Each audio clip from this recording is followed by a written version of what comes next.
One Piece players are astir about some potentially new Nami support. Everyone's always freaking out whenever a card like this comes out, and I'm just here to really, well, not only help the Nami players, but also maybe stimulate everyone's excitement about the card. Really provide all the caveats and talk about what we could look forward to in the OP09 meta, where a card like this is coming out and what it's looking like for Nami in the future. I think Nami is always a nuanced discussion. Bandai is pretty good with not just printing straight up cards that are strict upgrades. You know, we're not getting peel off at 2 cost, you know, that would be absolutely insane.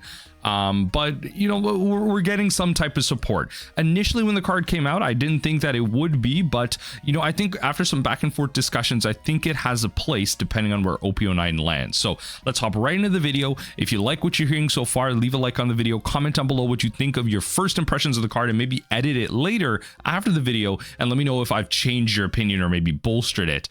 And of course, if you want to see more Nami content, then, you know, subscribe for that. But hop right into the card. First of all, if you notice in the card, we had Kabaji in there. We had Kabaji in the card. So unban your boy in the art, but you know they'll never do it, right? They never will do this. It's probably not even good at this point with all the support out there. I will say, if a certain black leader does become really popular, I could see Kabaji coming back, although that might make the rest of the matchups in the metagame pretty nasty, like as in like they won't have good matchups against Nami. And then I think the only counter would probably just be pudding, because usually the play pattern with Kabaji is that you play around removal, and so you need Moji out and then you can play Kabaji, so you kind of hold up hands where you have Moji and like multiple Kabajis and then you just play them all out. Or you play hands with like 2 Kabajis, 2 Mojis, and then you can have backups that way. You play overheats and like you bounce your stuff over and over again. So it's a very different list. You play all in on the Kabaji. Notably, this is buggy pirates as well, which is going to matter in a second. But let's see how things land up. So in total, before we really hop into the card here, I'm going to talk about the card evaluation guidelines. I kind of brought this up in previous videos. So let me know if you think this stands. So first of all, does the card draw or mill cards? Does it enable another card in the list really well? For example, is it Mr. 1 and can get back Gavels? Does it discard cards to enable Deathwing? Does it tutor for Kaya? Stuff like that.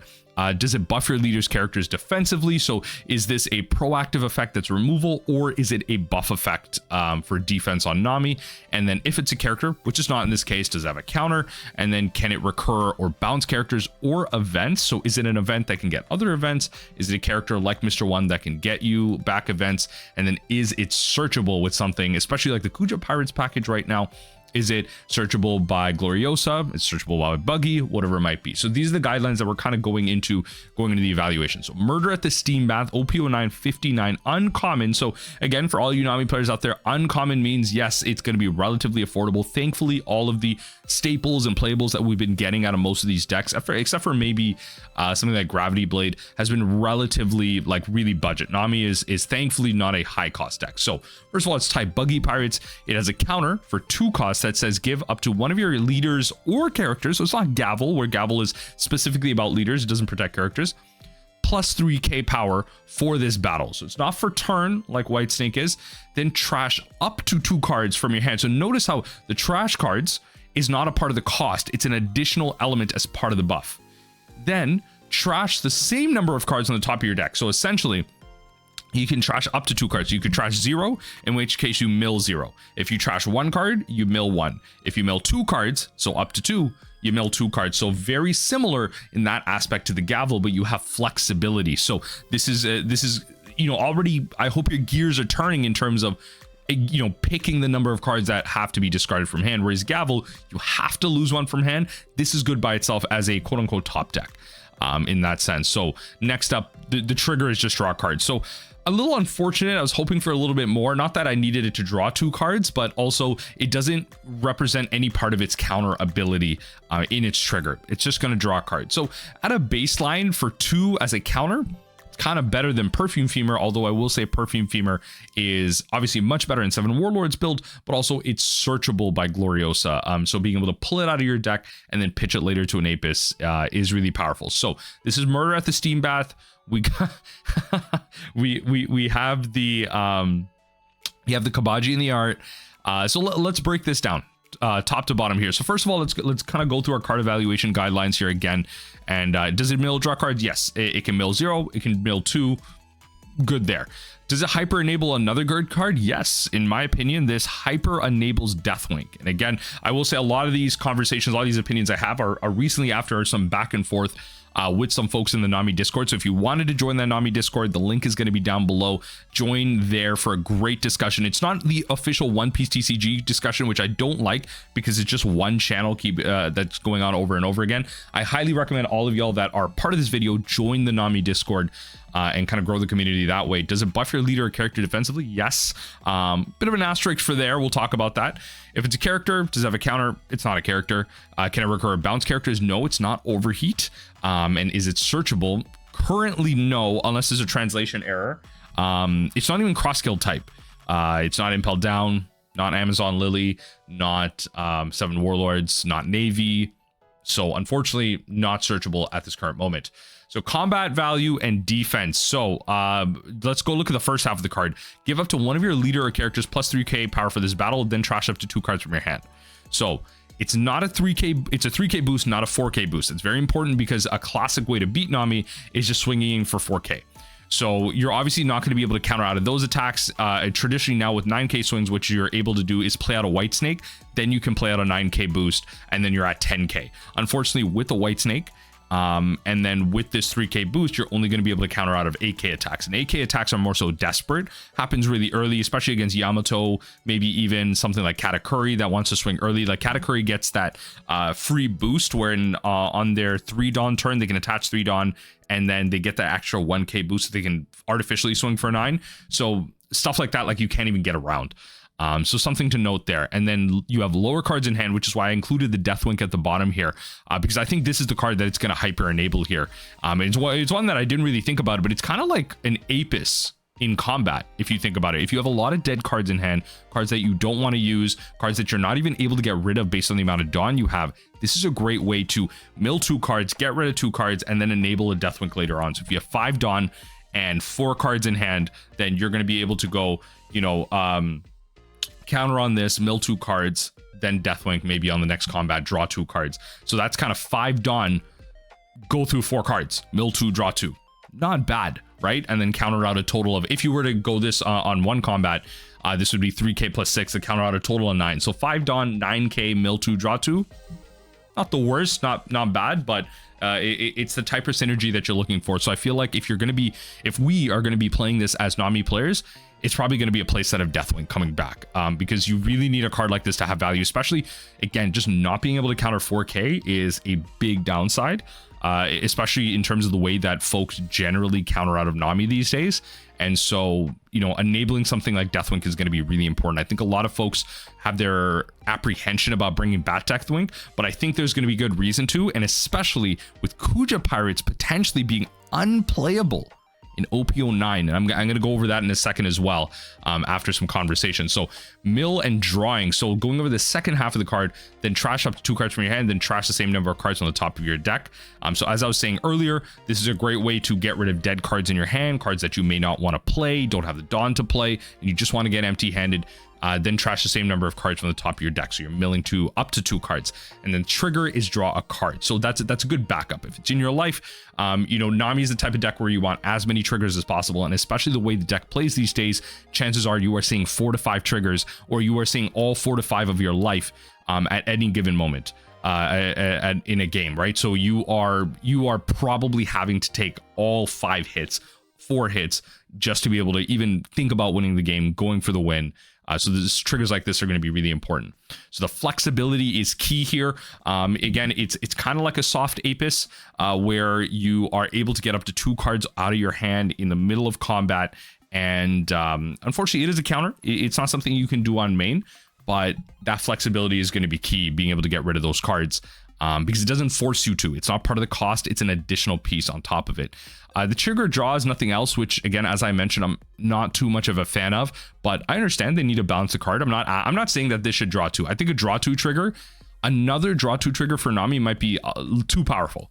That I will admit. If there is another combat trick like this that did draw 2 cards, I think something would have to be taken out of Nami. I think Nami's in a really good place right now. We don't need to hyper boost it. I don't think this card hyper boosts it at all, but another draw 2 trigger would be, ooh, they'd probably have to ban something. It'd probably be like Impel Down, but they'd probably have to ban something if we had another draw 2 trigger. Anyway, it's not searchable. So this is going to be a big downside for it. So it's a buggy Pirates type. No one understands how this is actually like buggy support based on how buggy is played right now. The OP09 buggy is a card that you can pay 5 Dawn and cheat out a cross guild character of any cost, right? So if you are 5 Dawn, you're equal. If you're at 6+ Dawn, you're now cheating out on Dawn value. So, you know, cheating out a 10 cost is insane, but cheating out characters doesn't, like, this doesn't really combo with that. So it's really strange as to what this is. This seems like very pointed, indirect Nami support, but it's not buggy support, even though it's a buggy Pirates type. And then also the new OP09 Mr. 3 doesn't get this because that grabs Baroque Works or Cross Guild type. That's probably going to be a decent searcher in buggy because it grabs Cross Guild. And those are the type of cards that you want in your hand. But regardless, you know, not searchable at all. You know, I'm kind of listing all the searches that have gone through Nami. So Sengoku for 7 Warlords.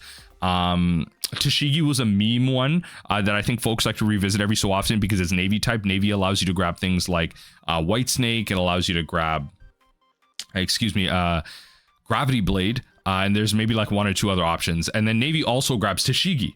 Tashigi grabs Sengoku as a Navy type. So you could play both of these, and the meme build is Tashigi can grab like a bunch of cards, and then it can also grab Sengoku, which can grab another bunch of cards. So this is kind of the meme build together, but traditionally it's been buggy and Gloriosa. So none of these 4 searchers that have been traditionally played in Nami grab any, like, this card at all.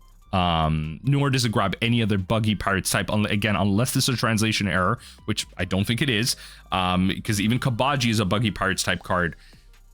I don't know, like, I don't believe we have a buggy Pirates searcher yet. If we do have a buggy Pirates searcher, then maybe this could get a lot better, because having a searcher immediately makes it better. But again, there's a caveat that I'm going to talk about right now in terms of playability. So what about the Kuja Pirates? You know, we had this whole thing in OP07 where Kuja Pirates is amazing. This is the list. This is the way to play Nami. This is the new wave. And especially going into 08, we know that we aren't really getting any support whatsoever in this new metagame. And we don't actually know what's going to happen, because chances are something's going to get banned out of RP law. The popularity of that tech is going to wane a little bit, making Nami much better. Maybe things slow down a little bit. And so we're going to go into a new 08 meta than the East was as the West, because with the previous bannings, we actually started the meta off with the ban. So hopefully for this banning for the West, they make it so when we start 08, we start with the bannings. So we're going to go into a whole new meta than the East was, because they had to play through all of this RP law nonsense. Now that also means that's going to inform some decisions going into 09. And 09, it seems like so far, based on some of the conversations I've had, notably only with like 3 folks, so I'm not saying my sample size is too big, but they're saying that Blackbeard is relatively popular. There's a lot of folks that are looking into playing a deck like this with the support, especially because of its control elements and prison elements. So it says your on-play abilities don't activate, so you as the Blackbeard player will never get your on-plays working. And then activate main. And it's not once per turn, by the way. You can activate this as many times as possible based on the translation, I believe. You may trash 1 card from your hand until the end of your opponent's next turn. You may your opponent's on-play abilities don't activate. So there could be some, you know, super discard synergies that happen here. Again, I hope this is an incorrect. I hope this isn't an incorrect translation. I got this image off of like a Reddit post that did like a cool mock-up of it. But generally speaking, I think Nami's going to be held back a lot if Blackbeard is popular, because that would essentially mean our Kayas are dead. We are probably playing less characters, or the characters we play have to be adapted a little bit. And so that's what I'm going to kind of talk about. So this is probably going to be the card that holds back the Kuja Pirates, because Kuja Pirates is all about Gloriosa. It's all about Snake Dance, recurring your characters for on play. It's about playing things like Margaret. There's a lot more on play situations going on. So you probably want to enable that a lot less. Cards like Overheat lose a lot of value too. So it's not like we want to go that route. So if Blackbeard is popular, Nami's going to be held back. Don't complain. Don't freak out. I already see people on Twitter and socials just like freaking out. Like, First of all, y'all don't even know the Nami matchup. Stop crying. Stop. It's gonna be okay. Okay, just because you don't know how to play One Piece doesn't mean you can't learn. Okay, so don't freak out about Nami. Blackbeard might hold it back. The Kuja Pirates package, if this deck is popular, will probably have to be let go, which leaves room for a card like Steam Bath to actually take over potentially in terms of something that is playable. So let's talk about that right now in terms of a deck list. Let's talk about some caveats. So I think this in general is going to be a rough mock-up. Now I will give some credit to user ice cream samurai, or samurai ice cream, I believe, in the Discord. I believe they are in East meta, and so they're kind of looking forward into OP09. So they gave me the idea for Hanger specifically because of Blackbeard. Now, you know, a lot less on-play effects, and I'm hyper enabling Deathwing here. The 4 black cards here are essentially the new event, and I'm not really sure if we want to be playing all 4 copies, if it's like a 2 of copy, but I think I want to try all 4 just to hyper enable again the love mellows, enable the Deathwings and stuff like that, and just get rid of again as many dead cards as we can. Just mill. And then at this point, with Blackbeard's popularity, the 2 cards I wanted to try out. So again, Hanger is great because it's an activate main, so we don't have to worry about any kind of on-play shenanigans. If the meta slows down based on the control of Blackbeard, then something like Hanger is going to be really popular. I think it's actually a really ingenious idea. Initially, I was like, I don't think Hanger is good, and then I really started to think about it, and then they were talking to me about Blackbeard, and I'm like, okay, all right, yeah, you know what? I'm kind of down with that. I understand that reasoning now. And with that in mind, I believe their list specifically was pretty much the exact same, except for the fact that they were playing 2 Perfume Fever. Now, I didn't want to go into too many dead cards here, especially because Perfume Fever wasn't searchable. It does further enable the whole idea of dead cards with something like this. But I think Inazuma could actually be playable. Again, if the meta slows down and Blackbeard is playable, Inazuma does not have an on play. If you have 2 or less cards in your hand, which is relatively easy to enable with long-term discard with stuff like Hanger and stuff like this event, then Inazuma could just be drawing us raw cards over and over again to refeed into something like this event. So I think Inazuma as a 2 of could be great. It's a counter, so it's easy to get out of hand. Unlike something like the Perfume Fever, which are really playing for the trigger, and it's really going to depend if the trigger of draw 1 card is going to be more valuable than something like this, but I really do want to test a 2 of Inazuma. Now, we don't know the effect of next week's BNR, right? So RP Lock could still be a popular deck after this, but assuming it isn't, then maybe we don't know what the meta is going to really shape out to be. Right now, based on the BNR, the East is going to go into a different meta as well for a couple of tournaments, and hopefully we get to start 08 in a brand new meta. So we'll see how things evolve there. And then OP09 meta right now is going to be fresh for the East as well. East and West. There's a lot of speculation right now in terms of what OP09 is going to be. So the popularity of Blackbeard is going to really inform where Nami's going to go. Kuja Pirates is not playable if Blackbeard is popular. I just mark my words right now. It is not playable. So really reconfigure your mind here and you're thinking about Nami when it comes to playing Deathwing, when it comes to bringing back a package like this, when it comes to playing, you know, not playing Mr. One, not playing Zeph. So you really have to think about what's playable and what's not playable when it comes to that new meta. Now, I could see Zeph being playable. You just lose the mill 2 and the bounce if Blackbeard is popular, but the attack trigger is still kind of viable there. So again, instead of Inazuma, it could be 2 Zeph. But again, I do like the fact that Inazuma draws you 2 cards when you have kind of really low amount of cards in your hand. So again, popular Blackbeard, something to look forward to. This could be the comeback of Deathwing, and maybe the playability of Hanger. So get your copies now. I think I always think like if a card is like even Nami adjacent, it's worth getting copies of because a lot of the cards in Nami are really cheap. Like I have a bunch of like 4 to 8 copies of like a bunch of random Nami side playables just in case they do become playable again, right? Like I have my 8 copies of Hanger because y'all know I got 2 decks, right? Like I got a main double sleeve version that I use for tournaments if I ever enter them, and then I have a top loaded quad sleeve version. So I always like to have 8 copies of the cards I have. And so even with Love Mellow at an all-time low in terms of cost, it's good to be able to pick up staples like this and just be ready at a moment's notice. So again, popularity, and let's see where this meta shifts based on the BNR next week. So what are your thoughts in general? Let me know what you think in the comment section down below. Do you think that this card is playable in Nami? Do you think this is the next big event? Do you think this hyper enables Nami way too much? Love to hear your thoughts down below. And this is definitely going to be the type of deck list that I really want to be testing the minute I can. You know, OP09 comes out, genuinely, like, it's not even about 08. One of the first things I'm testing is, you know, popularity of Blackbeard. What does this card look like in Nami? Definitely something I'm looking forward to. So let me know what you think in the comment section down below. I'd love to hear your thoughts. Let's have some back and forth. Let's talk about the popularity of Nami in OP07 right now to see if anything needs to get banned, because there's been a whole lot of discussions recently about if something should change, if something needs to be taken out. And I'm kind of thinking about if next week, if randomly by surprise they do ban something out of Nami, I'd imagine it might be something like White Snake or Impel Down. Those are two cards that a lot of people have been talking about. And without those two cards, what would a decklist in Nami look like? That's something I do want to theory craft the rest of this week leading up to the BNR. So let me know what you think. Thanks everyone for watching, and enjoy the rest of your milling days.